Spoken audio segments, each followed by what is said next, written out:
Profilaktik reyd tadbirlari davomida bir qator qoidabuzarliklar uchrab turibdi. Jumladan, ba'zi haydovchilar transport vositalarini noqonuniy ravishda jihozlab, avtomobil va mototsikllar ovozini sun'iy ravishda kuchaytirmoqdalar hamda shahar bo'ylab ortiqcha shovqin qilib, atrofdagilar tinchini buzmoqdalar. Yo'q, o'zi to'xtab qolmadim. Ha, to'xtab qolmadi. Bu ishlab chiqaruvchi korxona tomonidan nazarda tutilmagan bunaqa narsa. Bu nuloviy filtr nima sababdan qo'yiladi, bilasizmi? Nima sababdan qo'yiladi? Yaxshiroq motorli havo qo'yiladi. Sal mashinaning o'sha tortish kuchi ham sal ko'payadi. Havo kirgani hisobiga. To'g'rimi? Zo'riqmas ana. Sizni texpasportingiz orqasida yozib qo'yibdi ot kuchini, shuncha ot kuchidir.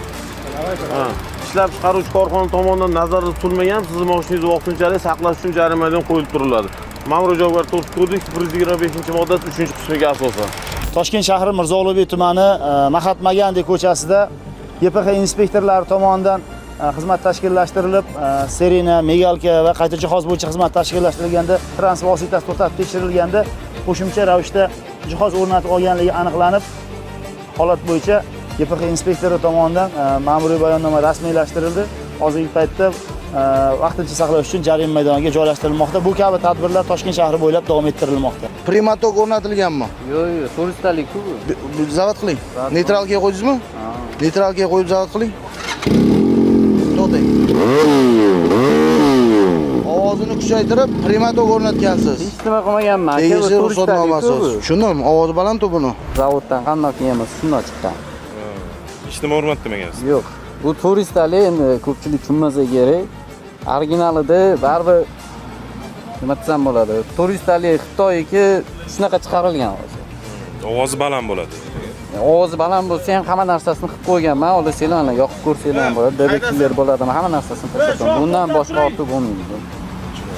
Tungi vaqtda mana ovoz kuchaytirgich bilan yuritilar-da. Bular mana fuqarolarning noroziligiga sabab bo'ldi. Bezovta qilasizlar dam olish vaqtida. Avvalambor bu uchun uzr so'rayman. Boshqa xatarlarga chiqsa.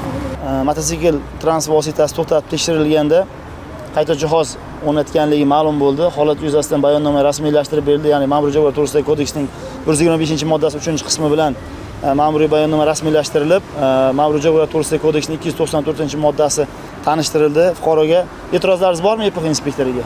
YPX inspektoriga e'tirozlari yo'qligini ma'lum qildi. Hozirgi holat bo'yicha transport vositasi vaqtincha saqlash uchun jarima maydoniga joylashtiriladi. Qayta jihoz deganda qaysi qayta?